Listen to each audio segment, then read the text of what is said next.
एक जो मामला बड़ा अहम है, क्योंकि अली ज़फ़र साहब, आप इस जो केस का मैंने जिक्र किया 63A पे जो रिव्यू का जो मामला है, इस पर आप वकील भी हैं, तो मैं उसके मेरिट्स और डीमेरिट्स पे तो नहीं जाऊंगा, लेकिन जो इसमें से जजेस के इख्तलाफात का पहलू सामने आया है, आपको नहीं लग रहा कि इससे सिर्फ कुछ जज साहिबान की नहीं बल्कि पूरे इंस्टीट्यूशन की जो क्रेडिबिलिटी है उस पर सवालात खड़े हो गए हैं, और इसका जजेस को नहीं बल्कि हम सबको बहुत नुकसान हो रहा है?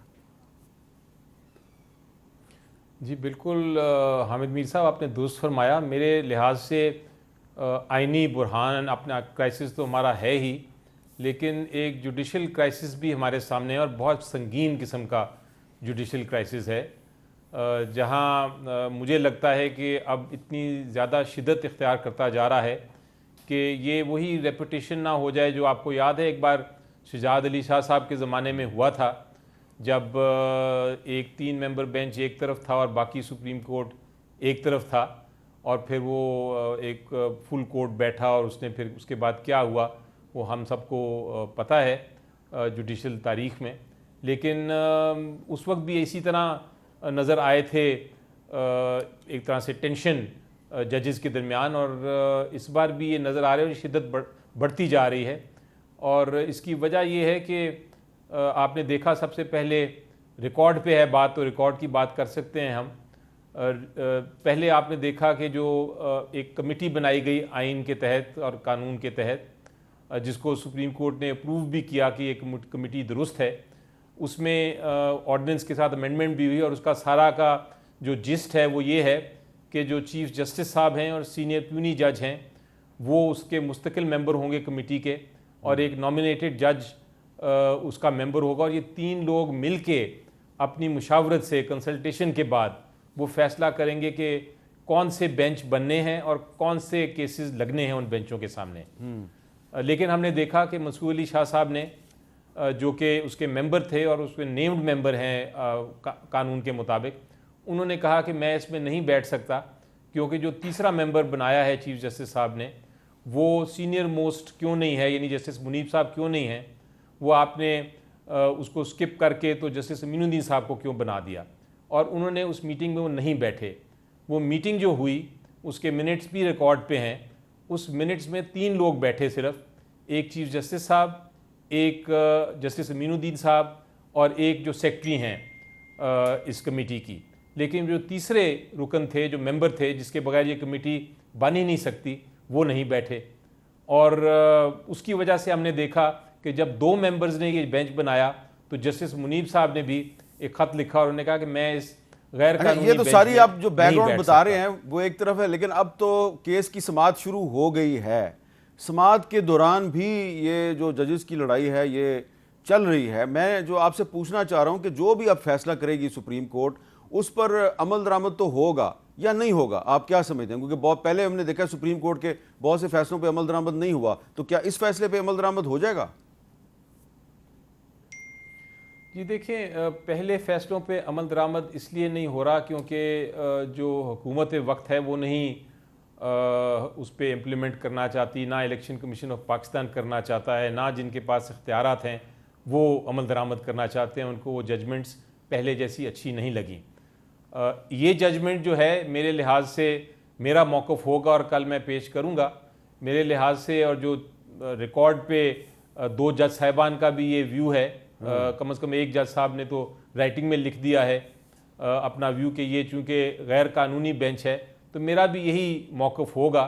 और अगर वो मौक़िफ़ जो है वो तारीख़ जज करेगी कि वो मौक़िफ़ ठीक है, तो फिर इस जजमेंट, इस अगर जो भी जजमेंट आती है उसकी इम्प्लीमेंटेशन पे हमेशा सवालिया निशान रहेगा। अच्छा, अब इस तरह भुट्टो साहब की जब उनको सजाए मौत हुई तो वो हो तो गई इम्प्लीमेंट जजमेंट, लेकिन उस जजमेंट को कितने सालों बाद फिर फाइनली सुप्रीम कोर्ट को अच्छा, अब इसमें एक सवाल, वो गलती की थी। इसमें एक सवाल पैदा हो रहा है। आज Balochistan high court bar association जो है उससे खिताब किया बिलावल भुट्टो जरदारी साहब ने, तो वहाँ पर उनकी तकरीर से पहले एक वकील साहब जो हैं उन्होंने एक ऐलान किया, जरा सुने वो क्या ऐलान है। हम वकला के इस पे कंसेंसस है कि हम 25 अक्टूबर 2024 के बाद मौजूदा चीफ जस्टिस को किसी भी सूरत में कबूल नहीं करेंगे। सदर है जी Balochistan high court bar association के। तो तलाल चौधरी साहब, एक तरफ ये एक तासुर है कि ये जो समाअत शुरू हुई है 63A के रिव्यू में के बारे में, तो इसका जो भी फैसला आएगा उसका अल्टीमेटली फ़ायदा काजी फायज ईसा साहब को होना है, और इसीलिए लॉयर्स की कम्युनिटी जो है वो कह रही है कि 25 अक्टूबर के बाद हमने इनको कबूल नहीं करना। आप ये नहीं समझते कि ये एक कन्फ्यूजन दूर करने के लिए चीफ जस्टिस साहब जो हैं वो ऐलान कर दें कि मैं 25 अक्टूबर के बाद कोई सरकारी नौकरी नहीं करूँगा? बिस्मिल्लाहिर्रहमानिर्रहीम। देखिए, क्या ये मुल्क इस तरह चलेगा कि जी मुझे अहमद मीर नहीं पसंद और सुबह ये इधर नहीं बैठेगा, ये परसी उधर चला जाए? रिटायरमेंट है, गुजारिश सुन लेना, गुजारिश। ये जब ये चीफ जस्टिस नहीं बने थे तो उस वक़्त भी इनके खिलाफ रेफरेंस किसने डाला था? इनको तो उस वक़्त से अच्छे नहीं लग रहे, ये कोई नई बात तो नहीं। और उसके बाद अगर इसलिए ये ओहदे छोड़ दिए जाएँ, या पाकिस्तान में अगर आपको कोई रोल मिलता है वो छोड़ दिया जाए कि जी आपको पसंद नहीं किया जा रहा, और जो कुछ इधर इसके इस्लामाबाद की बेकरी में हुआ है, अगर इसको प्रमोट करना है तो हमें बड़ी अच्छी तरह आता है। तो गुजारिश ये है, ये सारे के सारे वो लोग हैं जो एक ख़ास एंगल से देख रहे हैं। सेनेटर अली ज़फ़र साहब अगर एक कानून दान के तौर पे आज ये बात 63A के पे करते तो कभी ना करते कि मैं बेंच को ये बात कहूँगा। इनके वालिद ये बड़े कानूनदान हैं, ये अपनी कानूनी बात करते। जब आप एंगल लेके जाते हैं पीटीआई का कि मैं सेनेटर हूं क्योंकि पीटीआई का, तो मैं अब उस एंगल से बेंच को देखूंगा, तो फिर इन्हें बेंच नहीं अच्छा लगेगा।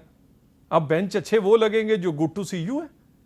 बेंच बस अच्छे वो लगेंगे जिनकी सास को भी फिक्र है कि मैं सदके जाऊं, मैं वारी जाऊं कि इमरान को सजा ना हो जाए। और बेंच वो अच्छा लगेगा जो कि साकिब निसार जैसे लोग हैं, बेंच वो अच्छे लगेंगे। इसका मतलब मेरी एक बात है, अगर तो यही निज़ाम रखना है, ठीक है ना जी, फिर इनसे ज्यादा ताकतवर दो वो बंदूक वाले हैं। गुड टू सी यू आपको बहुत बुरा लगता था और फायज ईसा आपको बहुत ही अच्छा लगता है आजकल। देखिए, गुजारिश ये है, फायज ईसा बात ये नहीं है। अच्छा देखिए ना, मसला ये है, अब इनके रोल देख लेना।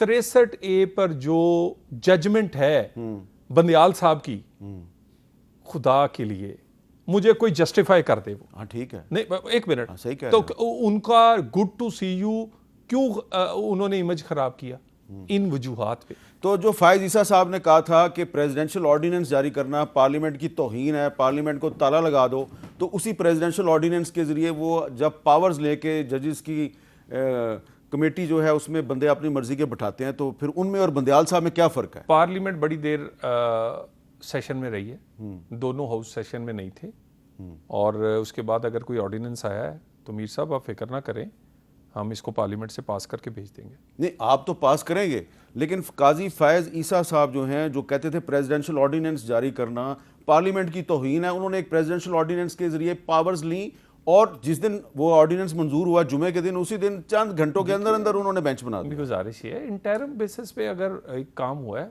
कानून साजी हो जाएगी। अच्छा, पाकिस्तान में हर वो तरमीम करेंगे जो पाकिस्तान में पॉलिटिकल स्टेबिलिटी ला सकती है, पाकिस्तान का जस्टिस सिस्टम रिफॉर्म कर सकती है, पाकिस्तान को आगे, पाकिस्तान के गरीब की रोटी से लेके स्टॉक एक्सचेंज तक और मईशत तक सियासी इस्तेकाम के बगैर नहीं चलेगा। और सियासी इस्तेकाम जब तक पार्लियामेंट नहीं ना बनेगी, ये म्यूनिसिपल कॉरपोरेशन छोड़ेगी अपनी, ये पार्लियामेंट बने, सिर्फ एक फैसला एक अदारे का अटल होता है, वो है पार्लियामेंट। बाकी हर एक का बदला जा सकता है, किसको रखना है किसको घर भेजना है, फैसला पार्लियामेंट करेगी।